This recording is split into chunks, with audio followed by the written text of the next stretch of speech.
Friends, మీకు ఈ video నచ్చితే లైక్ చేయండి, సబ్స్క్రైబ్ చేయండి. రూపా బంటేలా డిఎన్ఏ రిపోర్ట్స్ రావడంతో ఆ రిపోర్ట్ని తీసుకొని హాస్పిటల్కి ఒకతను సూర్యప్రతాప్ ఇంటికి వస్తూ ఉంటాడు.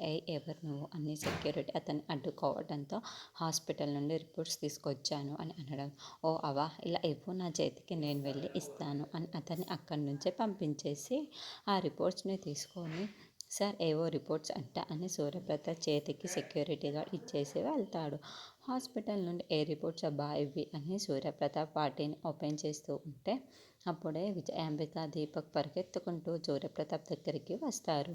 ఆ డిఎన్ఏ రిపోర్ట్స్ పేపర్ని వెంటనే విజయాంబిక సూర్యప్రతాప్ చేతిలో నుండి లాక్కొని, తమ్ముడు, ఇవి దీపక్కి సంబంధించిన హాస్పిటల్ రిపోర్ట్స్, కుక్క కరిచింది కదా దానికి సంబంధించిన రిపోర్ట్స్లే, నేను చూసుకుంటాం రే దీపక్, ఇదోరా అని విజయాంబిక ఆ డిఎన్ఏ రిపోర్ట్స్ పేపర్ని దీపక్ చేతికి ఇస్తుంది. అప్పుడే దీపక్ దాన్ని చేతిలో పట్టుకుంటాడు. అది కాస్త గాలికి ఎగిరిపోతూ ఉంటుంది. అయ్యో రే, ఏంట్రా అలా వదిలేసావు అని విజయాంబిక అరుస్తూ ఉంటుంది. ఆ పేపర్స్ కాస్త కింద పడిపోవడం అప్పుడే రూప అటుగా వెళ్తూ ఏంటి ఈ పేపర్స్ అని చేతిలో తీసుకుంటుంది. ఇక రూప దానిని చేతిలో తీసుకొని చూస్తూ ఉంటే రే, ఎవరి చేతిలోకి వెళ్ళకూడదు. ఆ రూప బంటిల డిఎన్ఏ రిపోర్ట్స్ రూపనే చూస్తుందిరా.